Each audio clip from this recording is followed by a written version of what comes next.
Hello friends आज हम लोग पढ़ेंगे भाषा अधिगम में व्याकरण की भूमिका, जो हिंदी टॉपिक है। तो फ्रेंड्स इस टॉपिक को जो अगले टॉपिक को मैंने कवर किया था पिछले वीडियो में, और आज जो है कि नेक्स्ट ये टॉपिक है, इस टॉपिक को कवर करेंगे। तो फ्रेंड्स अगर आप चैनल पर नए हैं तो चैनल को सब्सक्राइब कर लीजिए, और सीटेट की जो आपको क्लास मिल रही है आप रेगुलर करते रहिए। और सारे टॉपिक कवर कराऊंगा, कवर करने के बाद प्रैक्टिस सेट का सारा मैं उसे भी मैं बताऊंगा, कवर करा दूंगा। तो फ्रेंड्स अगर आप चैनल पर नए हैं तो चैनल को सब्सक्राइब जरूर कर लीजिए। तो चलिए फ्रेंड्स वीडियो को स्टार्ट करते हैं। देखिए फ्रेंड्स, भाषा अधिगम में व्याकरण की भूमिका। विद्यार्थियों को शुद्ध उच्चारण की शिक्षा प्रदान करना, विद्यार्थियों में भाषा की अशुद्धता को समझने की शक्ति का विकास करना, छात्रों को वाक्य रचना के नियम, विराम चिन्हों का शुद्ध प्रयोग आदि का ज्ञान कराना। अधिगम में व्याकरण की भूमिका से बच्चों के चारों भाषा कौशल का विकास होता है। भाषा का शुद्ध प्रयोग करने तथा भाषा में दक्षता प्राप्त करने में व्याकरण की मुख्य भूमिका निभाती है। विद्यार्थियों को विभिन्न ध्वनि का ज्ञान देना, यह बच्चों में भाषा संबंधी अभिव्यक्ति का विकास करने में सहायक होती है। यह छात्रों को लेखन कौशल में मुहावरा, लोकोक्तियों का प्रयोग करने का शिक्षण देकर उनके लेखन कौशल में विकास करने में सहायक है। व्याकरण से छात्रों में विभिन्न नए शब्दों की समझ विकसित हो जाती है। यह छात्रों को गद्य पद में अंतर समझकर उनके लेखन कौशल का विकास करने में सहायक है।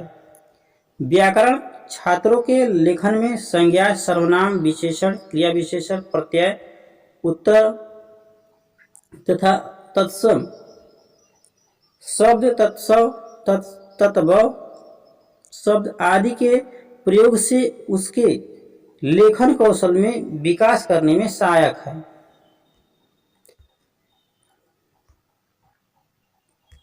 व्याकरण विधियों को शुद्ध सूक्ति, लोकोक्तियां, मुहावरे आदि का अर्थ निकालने के योग्य बनाता है। व्याकरण की शिक्षण विधि, पहली जो हमारी विधि है आगमन विधि। इस विधि में अनुभव, उदाहरण तथा प्रयोगों का प्रत्यक्ष अध्ययन करके नियम बनाए जाते हैं। यह शिक्षण पद्धति छात्र केंद्रित पद्धति है, जो छात्रों को कर कर सीखने पर जोर देती है। यह एक मनोवैज्ञानिक तरीका है। इस विधि में कुछ शिक्षण सूत्रों का पालन किया जाता है, जैसे ज्ञात से अज्ञात की ओर, सरल से कठिन की ओर, मूर्त से अमूर्त की ओर, स्थूल से सूक्ष्म की ओर और सामान्य से विशिष्ट की ओर। हमारी जो दूसरी विधि है ठीक इसके उल्टा है, निगमन विधि। इस विधि में विद्यार्थियों को सबसे पहले नियमों का ज्ञान दिया जाता है, फिर उसके बाद नियमों को एक उदाहरण देकर समझाया जाता है।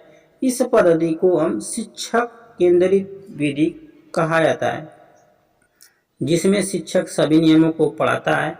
इस विधि में कुछ शिक्षण सूत्रों का पालन किया जाता है, जैसे अज्ञात से ज्ञात की ओर, अमूर्त से मूर्त की ओर,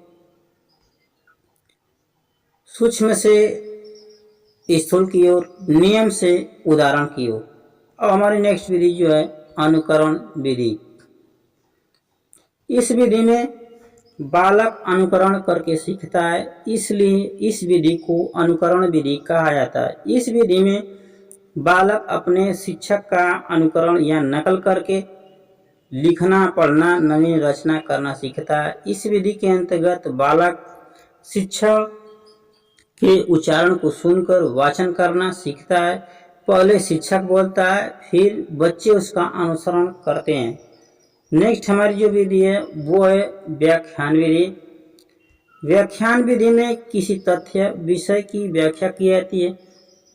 व्याख्यान विधि को शिक्षक की सबसे प्राचीन विधि माना जाता है। इस विधि में शिक्षक की भूमिका प्रमुख होती है, इसलिए इस विधि को शिक्षक केंद्रित शिक्षण विधि मानी जाती है।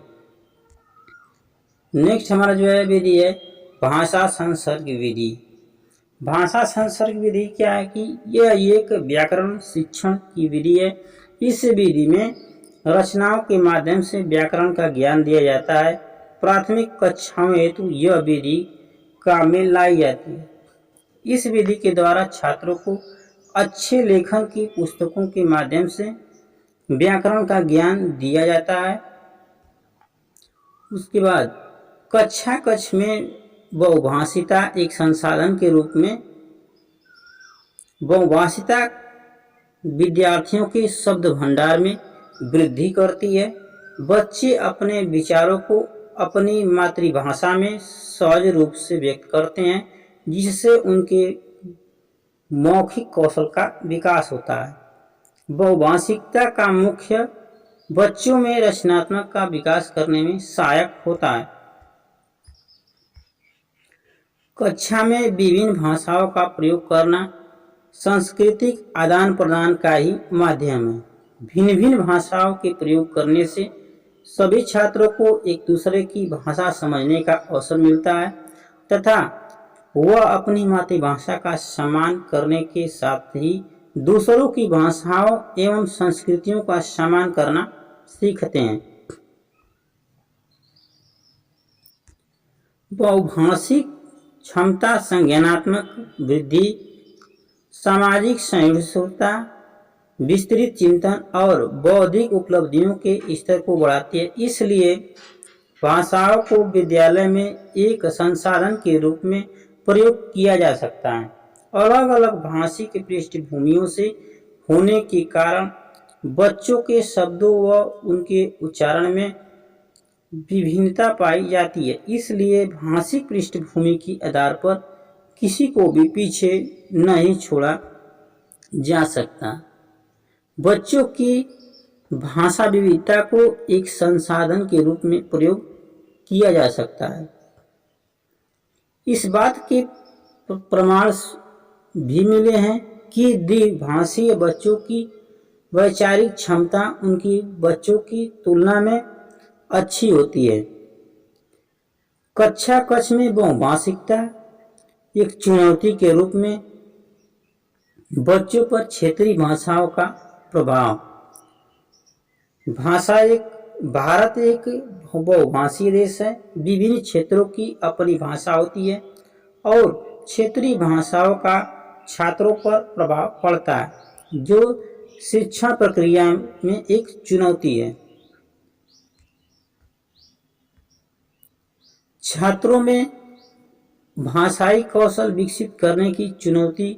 भाषाई विधियों के कारण छात्रों को भाषा कौशल के विकास में चुनौती का सामना करना पड़ सकता है, क्योंकि क्षेत्रीय भाषा के प्रभाव का भाषाई कौशल पर भी प्रभाव पड़ सकता है। ठीक है फ्रेंड्स, यहाँ तक के हमारा नेक्स्ट है कि शिक्षक के लिए भाषा की चुनौती। यदि किसी शिक्षक को अपने एक क्षेत्र से दूर किसी अन्य क्षेत्र में पढ़ाने के लिए कहा जाता है, जहां वह शिक्षक वहां की भाषा नहीं जानता जो उस क्षेत्र में बोली जाती है, तो वहां शिक्षक द्वारा बच्चों को पढ़ाना एक चुनौती होती है। भाषा के प्रति बच्चों की रुचि और योग्यता का अभाव भाषा शिक्षण की समस्याओं में से एक समस्या यह भी है कि छात्रों में भाषा के प्रति रुचि और उसकी आवृत्ति की कमी होती है, जिससे भाषा शिक्षण का कार्य अधिक चुनौतीपूर्ण हो जाता है। अधिक भीड़ भाड़ वाली कक्षाएं दो बार रिपीट हो गया है। अधिक भीड़ भाड़ वाली कक्षाएं आमतौर पर शिक्षक की भाषा को प्रभावी ढंग से पढ़ाने की क्षमता को कम कर देती है और शिक्षार्थियों की भाषा शिक्षण को प्रभावित करती है। अध्ययन सामग्री की कमी। भाषा विविधता वाली कक्षा में भाषा शिक्षण के लिए अध्ययन सामग्री की कमी भी एक समस्या है। मनुष्य एक सामाजिक प्राणी है और समाज में अन्य व्यक्तियों से संप्रेषण स्थापित करने के लिए वह बोलकर या लिखकर अपने भावों और विचारों को अभिव्यक्त करता है तथा सुनकर या पढ़कर दूसरे के विचारों को ग्रहण करता है। इस प्रकार भाषा के दो अभिव्यक्तात्मक कौशल हैं। पहला जो हमारा है बोलना और दूसरा है लिखना। इन दोनों के माध्यम से हम अपने विचारों को अभिव्यक्त कर सकते हैं।